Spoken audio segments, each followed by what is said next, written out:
Olá, senhores, tudo bem? Hoje abordaremos um pouco sobre a história da América ao longo do século XIX. Pois bem, a América se tornou independente ao longo das primeiras décadas do século XIX e, como consequências importantes do processo de independência da América, nós temos a fragmentação territorial em várias repúblicas e o início da instabilidade política, com diversas lutas internas pelo poder e a dependência econômica. As novas repúblicas da América do Sul em relação à Inglaterra, ao passo que as repúblicas da América Central passam a se tornar dependentes do ponto de vista econômico em relação aos Estados Unidos da América. A estrutura econômica permanece inalterada, ou seja, a América continua fornecedora de matéria-prima e consumidora de produtos manufaturados. Surge também um novo tipo de governo, característico da América Latina do período, com líderes autoritários, paternalistas e conservadores, representantes das elites locais. Este novo tipo de governo é denominado caudilismo. Uma outra característica, uma outra consequência do processo de independência da América Latina são as desigualdades sociais. Permanecem mestiços, índios e negros ainda marginalizados dentro da sociedade latino-americana. Faremos agora um estudo de caso acerca da história da América Latina ao longo do século XIX. O México se caracterizou por uma grande estabilidade política. De 1821 a 1850, teve nada menos do que 50 presidentes da República, com destaque para Benito Juárez, presidente mexicano de origem indígena, que com uma ideologia bastante liberal, foi um dos inspiradores da Constituição Mexicana de 1857. Em 1860, chegou à presidência da República e, após uma guerra civil, o seu anticlericalismo e a decisão de suspender o pagamento da dívida externa deram à França, Inglaterra e à Espanha o pretexto para uma intervenção armada que ocorreu em 1861. Os franceses acabaram ocupando a cidade do México e impuseram pela força o imperador Maximiliano, imperador alemão da dinastia dos Habsburgo.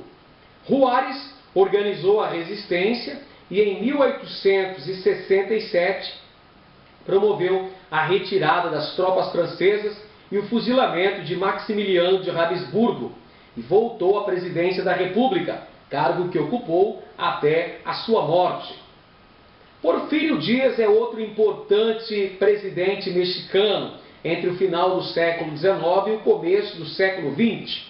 Porfírio Dias estabeleceu uma ditadura com elementos positivistas no México, promoveu a entrada de indústrias estrangeiras, promoveu a abertura da economia mexicana para o capital estrangeiro, a base agrária latifundiária, um Estado extremamente oligárquico, o processo de modernização econômica do país com apoio do capital externo, e atirou milhões de camponeses da miséria. Porfírio Dias foi responsável também pela perda de quase metade do território mexicano para os Estados Unidos da América. Falaremos agora sobre a Argentina.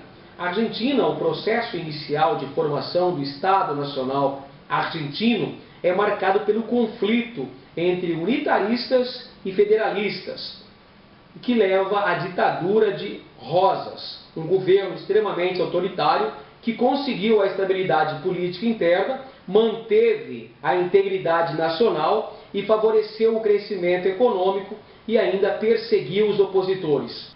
O governo Mitre caracterizou-se como um processo que ajudou na consolidação do Estado Nacional argentino.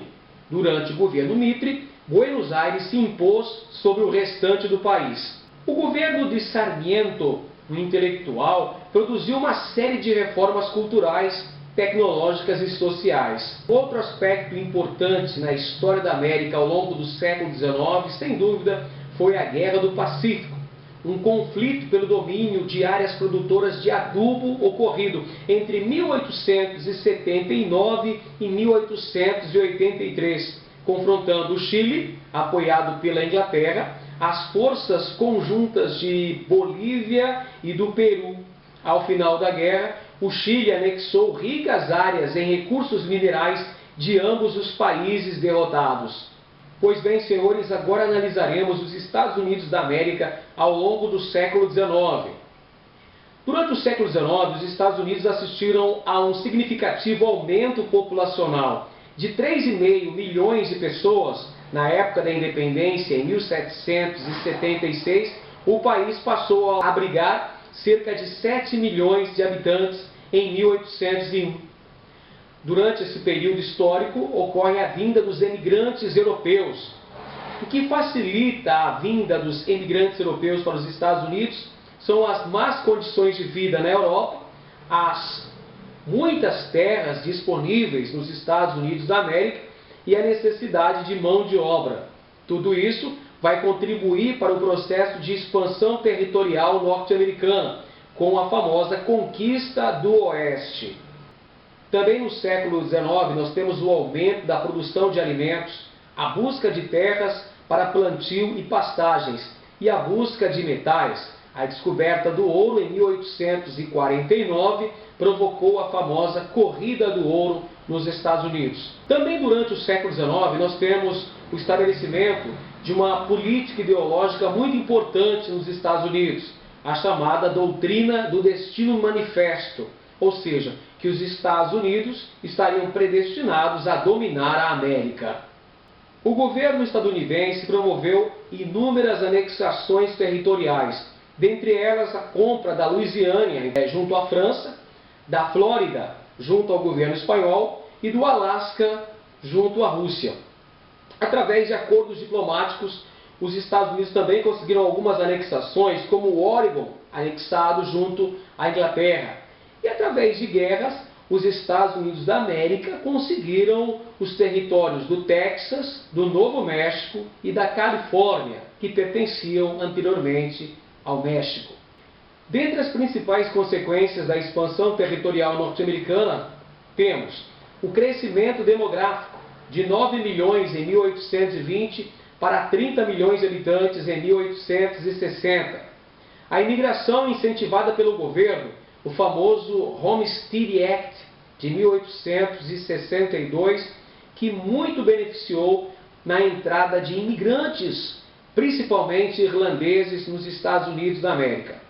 E o desenvolvimento econômico, maior mercado consumidor e oferta de mão de obra, disponibilidade de matéria-prima, expansão da indústria e aumento da produção agrícola e pecuária e atividades comerciais e mineradoras no país. No entanto, esse crescimento econômico provocou disparidades regionais.